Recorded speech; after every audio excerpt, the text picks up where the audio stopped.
Israel's withdrawal from Lebanon on May 24, 2000, in compliance with UN Resolution 425, marked Israel's desire for normalization with Lebanon and the hopes for a new Middle East. Unfortunately, the Lebanese government, enforced by the Syrian regime control, decided to allow a global Shiite terrorist organization in its deplorable act, backed by Iran, to take control and fortify itself along the international borderline. Ever since Hezbollah overtook control of South Lebanon, it turned the international borderline between Israel and Lebanon into a war zone, kidnapping and killing border patrols, attempting to draw Israel's response.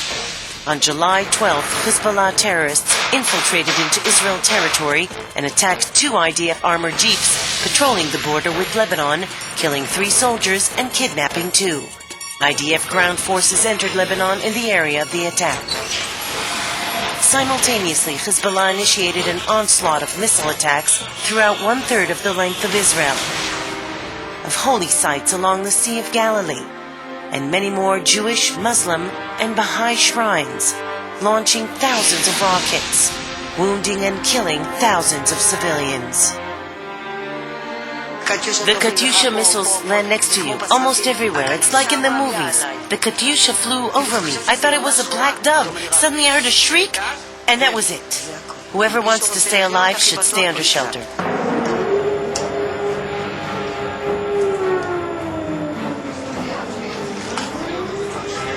We've been living here in this shelter for the past 19 days. We get up in the morning, we run home for a short while, but we're even afraid to shower from fear of a sudden bombing, and we quickly return to the shelter. We run from our home to the shelter every 5 minutes. We all sleep together, play together. I keep searching to see where my kids are. My family's in Lebanon. My son, too. Israelis living in the north of Israel struggle to survive under the constant fire of shells at their homes. Most residents fled to temporary refugee camps set up in the south of the country.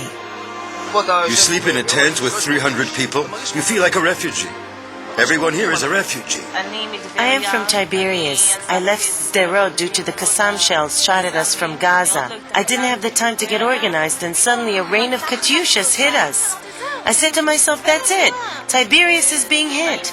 It came as a shock or in a boom, just like a Katyusha, as they say. Nothing is safe anymore, nothing.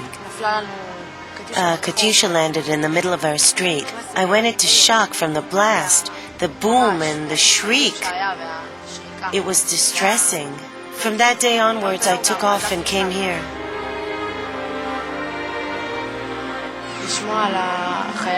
To hear of all the soldiers and the dead, to think of them fighting in Lebanon, it's really difficult.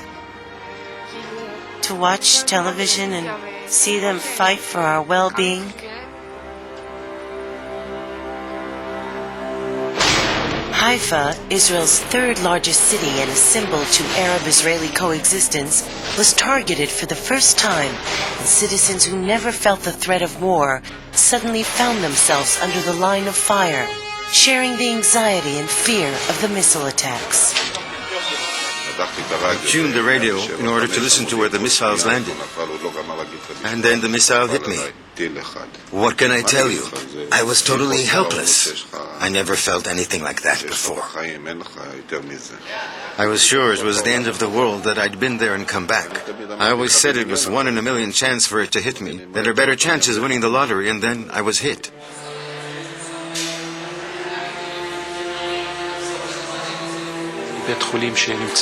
This hospital is under fire.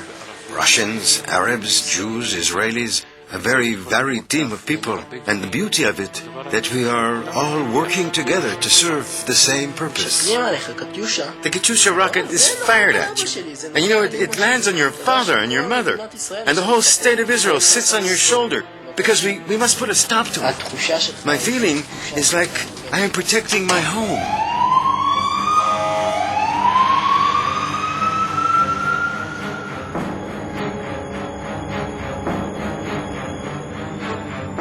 I arrived to this scene with 2 teams. This whole place was in flames. You can see the holes in the gas tanks made by the shrapnel. In the Upper Galilee, we have been bombed with over 100 Katyushas per day. The scenes are painful and shocking. People are confused, bleeding, panicking, anxiety wherever you go.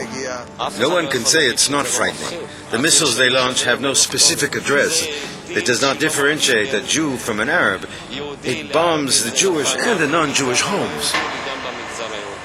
Throughout this period, the Israeli Defense Forces have been trying to put a stop to these attacks and trying to bring to the return of the 2 kidnapped soldiers. There are no winners in the war. We are all losers. I wish for there to be peace in the Middle East. I hope the next generation will not hear the word combat. May we return home safely. As Gandhi once said, there is no path for peace. Peace is the path.